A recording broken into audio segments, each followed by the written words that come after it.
Suasana di meja makan terasa hangat, setidaknya bagi kebanyakan orang. Lampu gantung kristal memancarkan cahaya keemasan ke atas hidangan-hidangan lezat yang tersusun rapi. Tawa renyah sesekali terdengar dari sudut ruangan, bercampur dengan dentingan, sendok dan garpu. Aku, Ani, mencoba untuk ikut larut dalam kebersamaan itu, tersenyum dan mengangguk seolah semua baik-baik saja. Namun setiap kali pandanganku bertemu dengan ibu mertua, Senja, senyumku terasa kaku, seperti topeng yang siap retak, duri dalam daging. Begitu aku menyebutnya dalam hati. Sejak awal pernikahanku dengan Rio, putra tunggal Ibu Senja, restu dari beliau memang terasa beratku raih. Latar belakang keluargaku yang sederhana, jauh dari kemewahan yang selalu mengelilingi keluarga Rio, seolah menjadi dosa yang tak terampuni di matanya. Aku sering mendengar bisik-bisik atau bahkan sindiran langsung tentang bagaimana aku tidak sepadan dengan Rio. Ibu Senja selalu membandingkanku dengan menantu-menantu lain dari keluarga besarnya yang bergelimang harta dan status sosial tinggi. Mereka semua lulusan universitas ternama luar negeri, berprofesi mentereng, dan memiliki aset tak terhingga. Sementara aku, lulusan sarjana lokal dengan pekerjaan biasa-biasa saja di sebuah kantor konsultan kecil, terasa seperti bayangan kusam di antara kilauan mereka. Tekanan itu terasa semakin menusuk setiap kali acara kumpul keluarga tiba. Setiap pertemuan adalah panggung bagi Ibu Senja untuk menunjukkan superioritas keluarganya, dan secara halus, atau terkadang terang-terangan merendahkanku. Malam ini, di hadapan seluruh keluarga besar Rio, rasanya lebih perih. Obrolan santai tentang rencana liburan tiba-tiba berubah arah, dan aku tahu, ini adalah awal dari pertunjukan yang tak pernah kudapatkan tiketnya. Ani, kamu tidak ikut keluarga besar kami liburan ke Swiss tahun depan? Tanya Bibi Lina, salah satu adik ipar Ibu Senja, dengan nada ramah yang terkadang terasa seperti jebakan. Bibi Lina adalah sosok yang cenderung netral, namun pertanyaannya seringkali menjadi umpan bagi Ibu Senja. Aku tersenyum tipis, berusaha menjaga ketenangan. Sepertinya belum, Bi. Kami masih ada beberapa prioritas lain yang harus dipenuhi. Jawabku. Mencoba memberi jawaban sesopan mungkin tanpa menyinggung fakta bahwa anggaran kami memang belum memungkinkan untuk liburan mewah seperti itu. Prioritas kami saat ini adalah menabung untuk rumah sendiri dan pendidikan anak di masa depan. Ibu Senja yang sedari tadi diam, menyimak dengan saksama setiap patah kata, tiba-tiba menimpali. Suaranya terdengar lembut, nyaris seperti bisikan, namun setiap suku katanya mengandung racun. Ya iyalah, mana sanggup mereka. Jangankan ke Swiss, untuk makan di restoran bintang 5 saja mikir-mikir. Kan beda kelasnya dengan kita. Sebuah tawa renyah, namun terasa dingin dan hambar, keluar dari bibirnya. Ia menyeruput tehnya dengan anggun, seolah baru saja menyatakan kebenaran hakiki. Seketika, ruangan yang tadinya riuh mendadak hening. Dentingan, sendok dan garpu mendadak berhenti. Beberapa pasang mata menatapku dengan iba, sorot simpati yang justru membuatku semakin merasa kecil. Yang lain memilih menunduk, pura-pura fokus pada makanan di piring mereka, seolah tak ingin terlibat atau sekadar tidak tahu harus bereaksi apa. Pipiku terasa panas. Aku tahu itu adalah sindiran telak. Sebuah pengingat brutal akan status finansialku yang jauh di bawah standar keluarganya. Itu adalah penegasan bahwa aku, Ani, adalah orang asing di tengah kemewahan mereka. Sebuah anomali yang harus selalu diingatkan akan tempatnya. Suamiku, Rio, yang duduk di sebelahku, mengepalkan tangannya di bawah meja. Aku bisa merasakan kemarahannya, getaran dari tangannya yang gemetar menyalur ke pahaku. Ia adalah satu-satunya bentengku di sini. Namun bahkan benteng terkuat pun bisa retak di bawah tekanan terus-menerus. Aku menahan napas, berharap bumi menelanku saja saat itu juga. Rezeki, itu dari Tuhan, Bu. Kami bersyukur dengan apa yang kami punya. Yang penting, kami bisa hidup bahagia dan berkecukupan. Jawabku, suaraku sedikit bergetar. Namun aku berusaha sekuat tenaga agar tidak terdengar rapuh. Aku mencoba menegakkan punggung, menatap Ibu Senja, berharap ada sedikit pemahaman di matanya.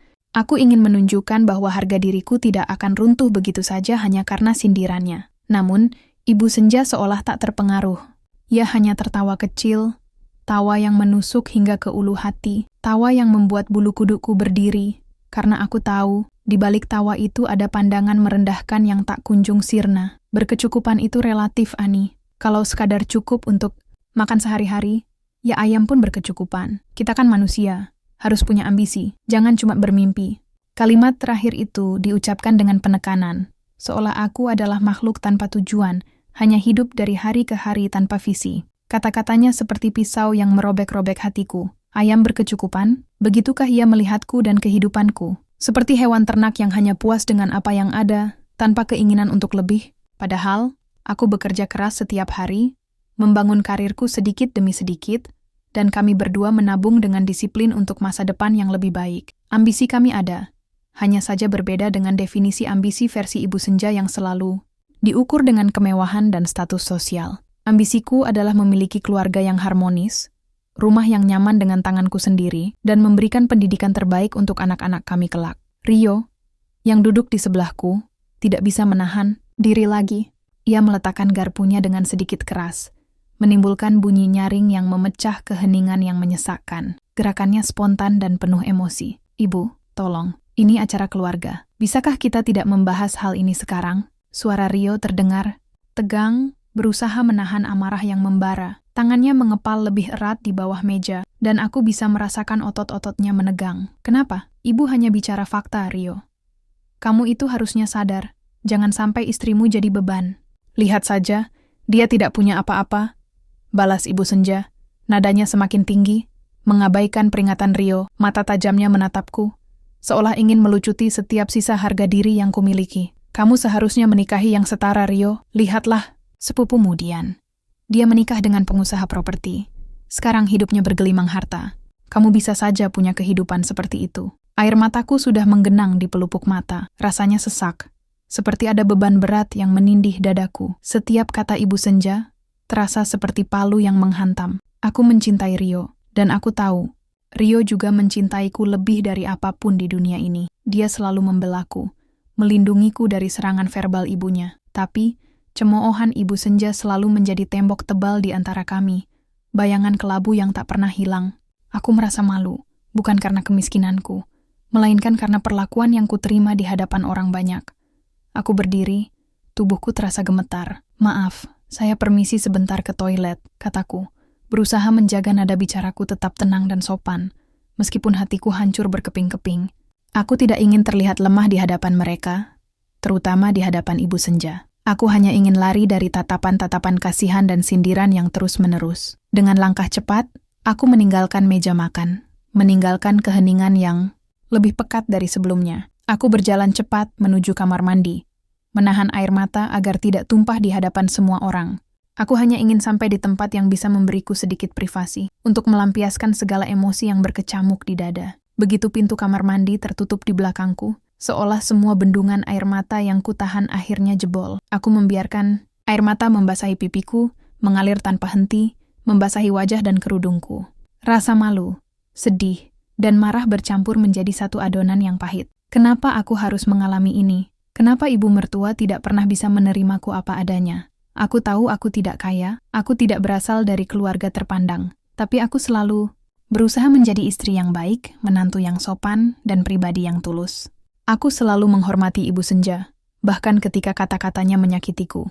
Kenapa ia hanya melihat dari seberapa tebal dompetku? Kenapa ia hanya menilai dari status sosial dan harta benda? Aku menyalakan keran air, membasuh wajahku berkali-kali, berharap bisa menghapus jejak air mata dan memadamkan bara api di hatiku. Namun, itu tidak membantu. Air mata terus mengalir, seolah menjadi satu-satunya cara untuk melepaskan beban yang begitu berat. Aku menyandarkan punggungku ke dinding yang dingin, memeluk lututku, dan membiarkan isakan kecil keluar. Aku merasa sangat kecil, sangat tak berdaya. Semua impian tentang keluarga yang utuh dan bahagia terasa begitu jauh. Beberapa saat kemudian, terdengar ketukan pelan di pintu. Aku tidak menjawab. Aku tidak ingin ada yang melihatku dalam keadaan serapuh ini. Namun, ketukan itu berulang, lebih tegas. Ani, ini aku Rio. Mendengar suara Rio, aku merasa sedikit lega, sekaligus semakin sedih. Aku tahu dia pasti merasa bersalah, dan aku tidak ingin dia melihatku seperti ini. Aku mencoba menarik napas dalam-dalam, mengendalikan diriku. Masuk Rio, kataku. Suaraku serak. Rio membuka pintu perlahan. Wajahnya terlihat khawatir, matanya memancarkan kesedihan yang sama denganku. Tanpa berkata apa-apa, ia melangkah masuk, menutup pintu di belakangnya, lalu berjongkok di depanku. Ia memelukku erat, mendekapku ke dadanya. Pelukan itu begitu hangat, begitu menenangkan, seolah menyalurkan seluruh kekuatannya kepadaku. Aku membalas pelukannya, menenggelamkan wajahku di bahunya, dan kembali menangis sejadi-jadinya. Isakanku pecah, lebih keras dari sebelumnya. "Maafkan ibu, ya sayang," bisik Rio, suaranya parau. Ia mengelus lembut rambutku, mencoba menenangkanku. "Aku tahu itu sangat menyakitkan. Aku minta maaf karena harus membuatmu mengalami semua ini." Aku menggeleng di bahunya. "Bukan salahmu, Rio," kataku di sela isakanku. "Aku tahu kamu selalu membelaku. Tapi, sampai kapan aku harus menghadapi ini? Sampai kapan ibu akan terus merendahkanku seperti ini?" Rio melepaskan pelukannya sedikit, menangkup wajahku dengan kedua tangannya. Matanya menatapku dengan tatapan, penuh cinta dan tekad. "Aku akan selalu bersamamu, Ani. Aku akan selalu melindungimu. Ibu mungkin tidak akan pernah berubah, tapi itu bukan berarti kita harus menyerah. Kita akan buktikan pada ibu bahwa kebahagiaan tidak bisa diukur dari harta benda. Kita akan buktikan bahwa kita bisa sukses dengan cara kita sendiri. Bukan untuk membalas dendam, tapi untuk menunjukkan bahwa cinta kita lebih dari segalanya, lebih dari tumpukan harta yang ia banggakan." Malam itu, di tengah kehampaan dan kesedihan yang mendalam, pelukan Rio memberiku sedikit kekuatan. Aku tahu, perjalanan ini tidak akan mudah. Bentuk ujian pernikahan kami terasa begitu nyata. Tapi, aku tidak sendirian. Aku memiliki Rio. Dan mungkin, suatu hari nanti, Ibu Senja akan mengerti bahwa kekayaan hati, ketulusan, dan cinta yang tulus jauh lebih berharga daripada kekayaan materi. Aku berharap, suatu hari nanti, ia bisa melihatku bukan sebagai beban, melainkan sebagai bagian dari keluarganya yang utuh dan bahagia. Kata-kata Rio malam itu menjadi titik balik bagiku. Tangisan dan rasa sakit memang masih membekas, namun ada bibit tekad yang mulai tumbuh di hatiku. Aku tidak ingin selamanya menjadi Ani yang hanya bisa menangis dan menerima cacian. Aku ingin membuktikan, bukan hanya kepada Ibu Senja, tetapi juga kepada diriku sendiri, bahwa aku lebih dari sekadar miskin atau tidak punya apa-apa. Aku memiliki semangat, kerja keras, dan dukungan dari suamiku. Beberapa hari setelah kejadian di meja makan itu, suasana di rumah kami terasa sedikit berbeda. Rio menjadi lebih protektif dan perhatian. Ia berusaha memastikan aku baik-baik saja, tidak lagi larut dalam kesedihan. Ia bahkan mulai lebih jarang membawa kami ke acara keluarga besar, dengan alasan pekerjaan atau alasan lain yang bisa diterima. Aku tahu itu adalah caranya untuk melindungiku dari sindiran Ibu Senja, dan aku menghargai usahanya. Suatu malam, saat kami sedang menikmati teh hangat di ruang tamu, aku membuka percakapan yang sudah lama kupendam. "Rio, aku ingin kita melakukan sesuatu," kataku, sedikit ragu. Rio menatapku, alisnya terangkat. "Melakukan apa, sayang?" "Aku ingin kita benar-benar membangun masa depan kita. Bukan hanya menabung seperti biasa, tapi kita harus lebih agresif. Aku ingin kita bisa membeli rumah sendiri, bukan yang kecil, tapi yang cukup layak. Aku juga ingin kita bisa memberikan pendidikan terbaik untuk anak-anak kita kelak, tanpa harus khawatir soal biaya," jelasku. "Dan aku ingin kita bisa melakukan semua itu dengan tangan kita sendiri, tanpa campur tangan dari ibu atau siapapun." Rio terdiam sejenak, menatapku dalam-dalam. Lalu, senyum tipis terukir di bibirnya. "Aku suka itu, Ani. Aku suka semangatmu. Jadi, apa rencanamu?" Kami mulai berdiskusi panjang lebar malam itu. Rio bekerja sebagai manajer di sebuah perusahaan properti. Gajinya lumayan. Tapi gaya hidup di Jakarta yang serba mahal membuat kami sulit menabung secara signifikan. Aku sendiri bekerja sebagai marketing communication specialist di sebuah konsultan kecil, dengan gaji yang juga pas-pasan. Kami menyadari, dengan pendapatan yang ada, akan sangat sulit mencapai tujuan besar kami dalam waktu singkat. "Kita butuh penghasilan tambahan, Rio," kataku. "Aku sudah memikirkannya. Aku punya ide." Aku menjelaskan idenya, bisnis catering rumahan. Aku memang punya hobi memasak dan sering menerima pujian dari teman-teman dan keluarga untuk masakan buatanku. Aku berpikir, mengapa tidak menjadikannya sumber penghasilan? Apalagi, Rio memiliki banyak koneksi dari pekerjaannya di properti. Sering bertemu dengan klien-klien yang mungkin membutuhkan catering untuk acara-acara kecil atau pertemuan kantor. Rio menyambut ide itu dengan antusias. Itu ide bagus, Ani. Kamu kan memang jago masak. Aku bisa bantu promosikan ke rekan-rekan kerjaku, ke klien-klien. Kita bisa mulai dari skala kecil dulu, catering untuk meeting atau acara-acara kecil. Kami mulai menyusun rencana. Aku akan fokus pada pengembangan menu, belanja bahan baku, dan proses memasak. Rio akan membantu dengan pemasaran, mencari klien, dan mengurus keuangan awal. Kami sepakat untuk menggunakan sebagian kecil dari tabungan kami sebagai modal awal, bertekad untuk tidak meminta bantuan finansial dari siapapun, terutama dari keluarga Rio. Ini adalah proyek kami dari keringat kami sendiri. Semangat baru menyelimutiku. Rasa sakit dari sindiran Ibu Senja masih ada, namun kini ia berfungsi sebagai pemicu, bukan lagi belenggu. Aku ingin menunjukkan bahwa aku bukan beban, bahwa aku punya nilai, dan bahwa cinta kami tidak bisa direndahkan hanya karena angka di rekening bank. Aku ingin membuktikan bahwa ayam pun bisa punya ambisi besar dan mewujudkan impiannya. Memulai bisnis catering rumahan ternyata tidak semudah yang kami bayangkan. Hari-hariku yang semula terbagi antara pekerjaan kantorku dan tugas rumah tangga kini bertambah padat. Setelah pulang kerja, bukannya beristirahat, aku langsung bergegas ke dapur.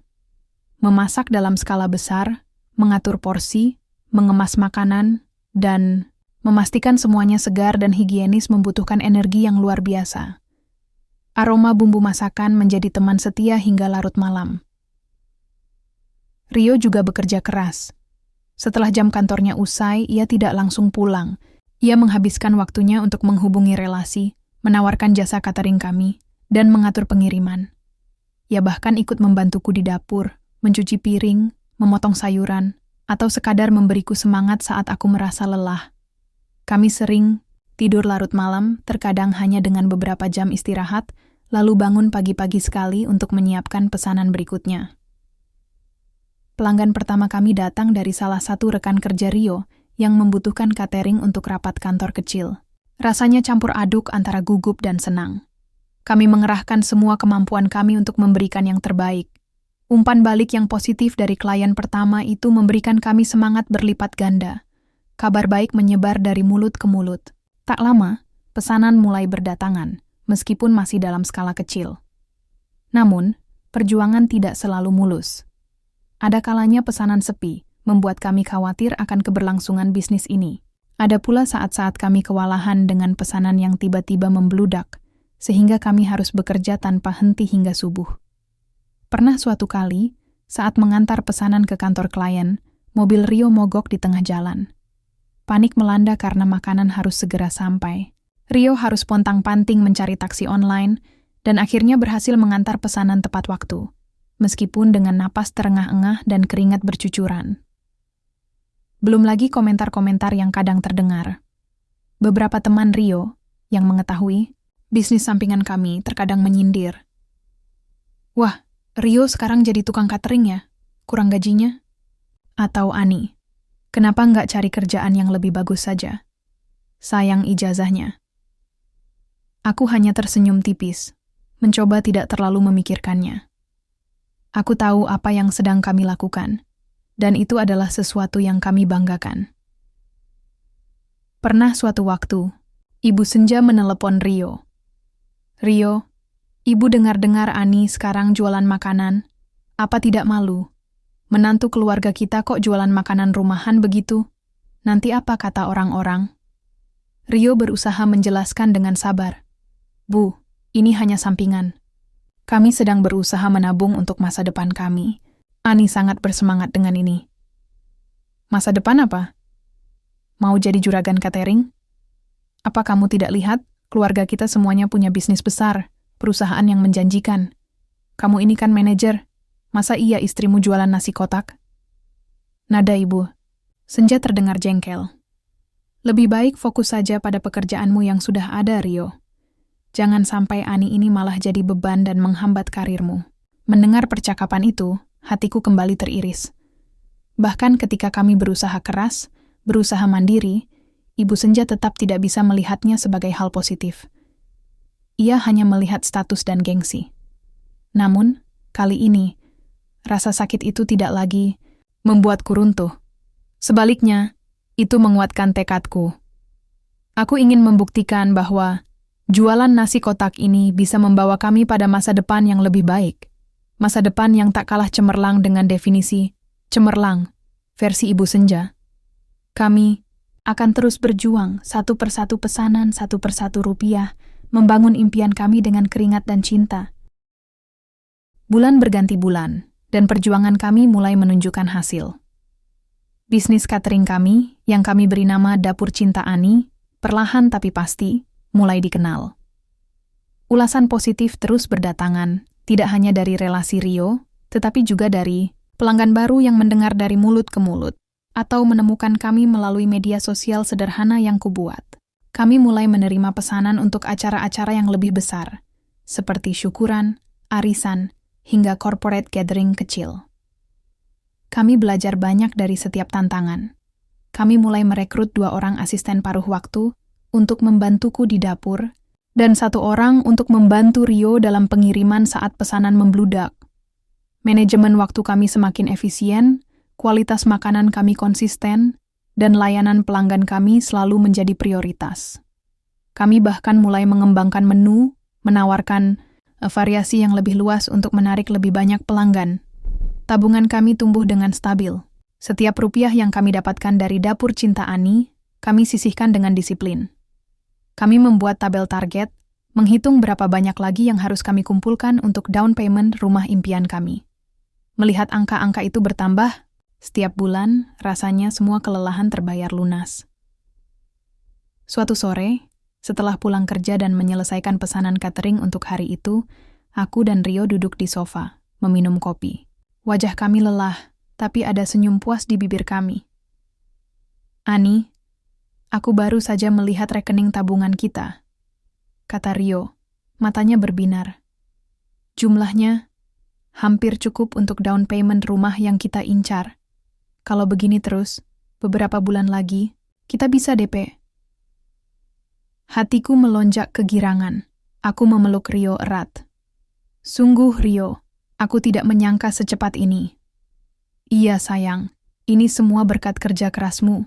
Aku bangga sekali padamu, kata Rio, mengecup puncak kepalaku.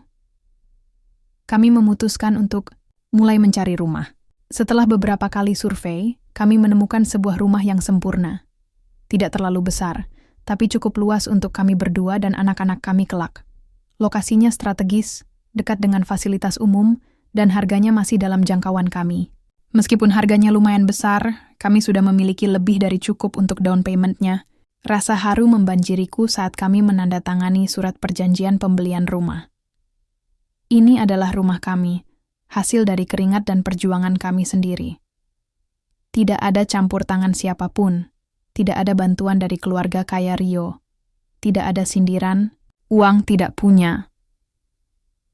Kabar tentang pembelian rumah ini akhirnya sampai ke telinga Ibu Senja. Awalnya, ia tampak terkejut. Mungkin ia tidak menyangka bahwa jualan nasi kotak bisa menghasilkan sesuatu yang konkret seperti ini. Ia menelepon Rio, suaranya terdengar berbeda, tidak lagi sinis, namun lebih seperti rasa ingin tahu yang samar. Rio, benar kamu dan Ani sudah membeli rumah? Dari mana uangnya? Rio menjelaskan dengan tenang. Iya, Bu. Ini hasil tabungan kami, berdua, dan sebagian besar dari keuntungan bisnis catering Ani. Kami bekerja keras selama ini untuk ini. Terdengar hening di ujung telepon. Aku tidak tahu apa yang Ibu Senja pikirkan saat itu. Mungkin ia masih mencoba mencerna fakta bahwa aku, Ani, si menantu miskin, mampu membeli rumah sendiri. Atau mungkin ia mencari celah untuk kembali melontarkan sindiran. Namun kali ini, tidak ada cemoohan. Hanya ada keheningan yang bagiku terasa seperti kemenangan kecil. Buah manis ketekunan kami akhirnya mulai terlihat nyata. Ini bukan hanya tentang rumah, tapi juga tentang harga diri dan bukti bahwa cinta dan kerja keras bisa mengatasi segala rintangan, bahkan sindiran tajam sekalipun. Setelah kami resmi memiliki rumah baru, perasaan bangga dan syukur melingkupiku. Rio dan aku menghabiskan akhir pekan mendekorasi dan menata rumah dengan sentuhan pribadi kami. Setiap sudut rumah terasa istimewa, karena setiap elemennya adalah hasil dari kerja keras dan cinta kami. Kami berencana mengadakan syukuran kecil di rumah baru, mengundang keluarga dan teman-teman terdekat. Tentu saja, Ibu Senja dan keluarga besar Rio juga kami undang. Aku sedikit gugup membayangkan pertemuanku dengannya di rumah kami sendiri. Aku bertanya-tanya, apakah ia akan tetap bersikap sama? Apakah ia akan mencari-cari kekurangan di rumah kami yang sederhana ini, membandingkannya dengan rumah-rumah mewah milik anggota keluarga besarnya yang lain? Hari syukuran tiba. Aroma masakan dari dapur Cinta Ani memenuhi seluruh rumah. Kali ini, aku memasak sendiri semua hidangan, dibantu oleh Rio dan kedua asisten catering kami. Senyum mengembang di wajahku melihat para tamu berdatangan, memberikan ucapan selamat dan memuji suasana hangat di rumah kami.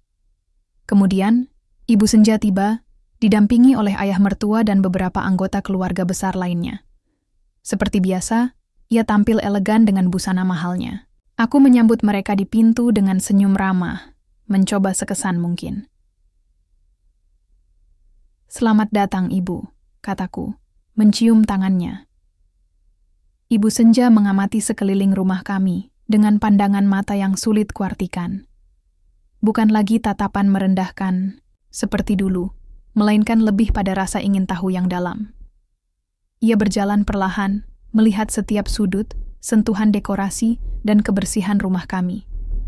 Aku menahan napas, menunggu komentar apa yang akan keluar dari bibirnya. "Jadi, ini rumah barumu, Ani?" tanyanya. Suaranya lebih tenang dari biasanya. "Iya, Bu. Alhamdulillah," jawabku. Ia berhenti di ruang tamu, melihat foto pernikahan kami yang tergantung di dinding, lalu pandangannya beralih ke arah dapur yang terlihat bersih dan teratur. "Kecil, tapi terlihat nyaman dan rapi," katanya. "Ini bukan pujian, tapi juga bukan cemoohan. Ini adalah sebuah pengakuan yang netral, yang sudah jauh lebih baik dari sindiran tajam yang biasa kudapatkan." "Kami menyukainya, Bu," sahut Rio, yang berdiri di sampingku, memegang bahuku dengan lembut. Sepanjang acara, Ibu Senja tidak banyak bicara. Ia makan hidangan yang kubuat, bahkan memuji beberapa di antaranya. "Masakanmu lumayan juga, Ani. Pantas saja bisnismu lancar," katanya sambil menyantap rendang. Pujian itu sederhana, namun terasa seperti oase di tengah gurun kekeringan pengakuan selama ini. Beberapa bibi dan paman yang lain menghampiriku, memberikan selamat atas rumah baru kami, dan memuji semangat kerja kerasku. "Ani, kamu hebat sekali. Bisa punya rumah sendiri dari usaha cateringmu. Tidak banyak orang bisa seperti itu," kata Bibi Lina, dengan senyum tulus. Ibu Senja yang mendengar percakapan itu hanya terdiam. Ia tidak lagi menyela dengan sindiran, tidak lagi merendahkan. Mungkin, melihat bukti nyata dari kerja keras kami, melihat kami bahagia di rumah yang kami bangun sendiri, sedikit demi sedikit melunturkan tembok kesombongan di hatinya. Atau mungkin, ia mulai menyadari bahwa kebahagiaan dan kesuksesan tidak selalu berwujud kemewahan dan harta benda semata, melainkan juga dari ketulusan dan usaha yang tulus. Malam itu, untuk pertama kalinya, aku merasa sedikit diterima. Pertemuan itu terasa berbeda. Tidak ada lagi rasa takut dan cemas yang mendominasi. Ada harapan kecil yang tumbuh, bahwa suatu hari nanti, hubungan kami bisa menjadi lebih baik. Beberapa bulan berlalu setelah syukuran di rumah baru kami. Hubunganku dengan Ibu Senja memang tidak langsung berubah menjadi hangat dan akrab. Tetap ada jarak, tetap ada kecanggungan. Namun, frekuensi sindiran dan cemoohan darinya jauh berkurang. Ia tidak lagi secara terbuka merendahkanku di depan keluarga besar. Bahkan, sesekali ia menelpon Rio, menanyakan kabarku, atau menanyakan tentang bisnis catering kami, Dapur Cinta Ani, yang semakin berkembang pesat. Bu, Ani dapat pesanan catering besar dari sebuah bank. Rio pernah bercerita kepadanya. Ibu Senja hanya bergumam. Oh, syukurlah. Tidak ada lagi kalimat merendahkan atau meragukan kemampuanku. Perubahan kecil ini, bagi kami, terasa sangat berarti. Kami terus bekerja keras. Rio naik jabatan di kantornya, dan Dapur Cinta Ani tidak hanya melayani catering, tetapi juga mulai membuka toko kue dan makanan ringan online yang cukup diminati. Dari keuntungan bisnis ini, kami bisa melunasi cicilan rumah lebih cepat dari perkiraan, bahkan mulai menabung untuk dana pendidikan anak kami kelak. Impian yang dulu terasa jauh, kini semakin nyata dan terjangkau. Suatu hari, aku mendapat telepon dari Ibu Senja.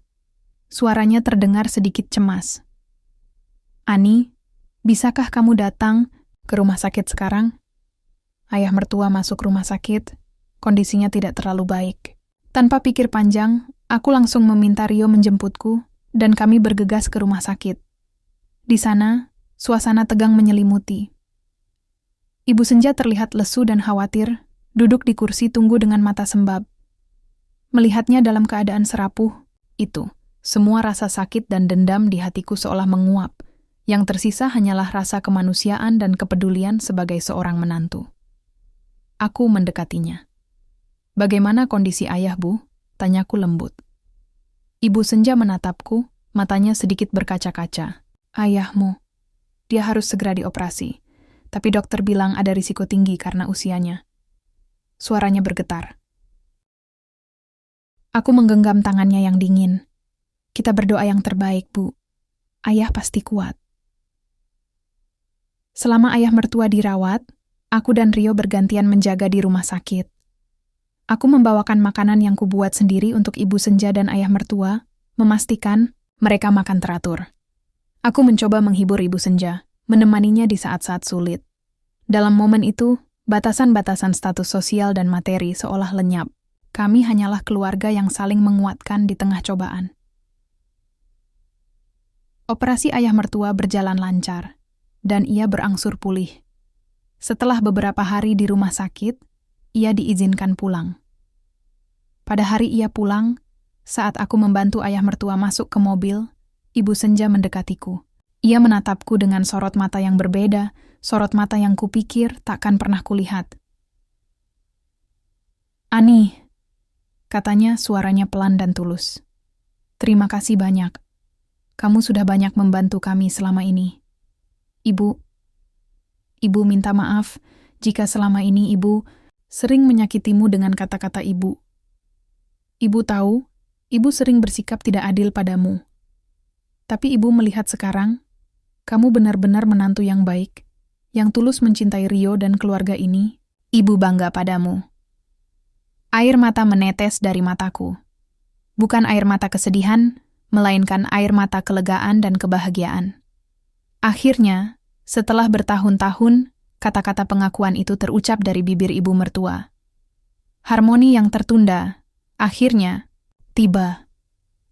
Aku memeluk Ibu Senja, pelukan yang terasa begitu tulus, menghapus segala luka yang pernah ada.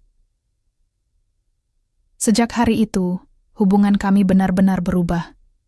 Ibu Senja mulai sering berkunjung ke rumah kami, memuji masakanku, bahkan sesekali membantu promosi Dapur Cinta Ani kepada teman-temannya. Ia tidak lagi melihatku sebagai menantu miskin, melainkan sebagai bagian tak terpisahkan dari keluarganya, seorang wanita yang kuat, pekerja keras, dan penuh cinta. Kisah tentang dihina miskin oleh ibu mertua kini hanyalah kenangan pahit di masa lalu yang menjadi pelajaran berharga. Kami, Rio dan aku, berhasil membuktikan bahwa cinta, ketekunan, dan kerja keras adalah modal paling berharga untuk membangun kebahagiaan dan kesuksesan.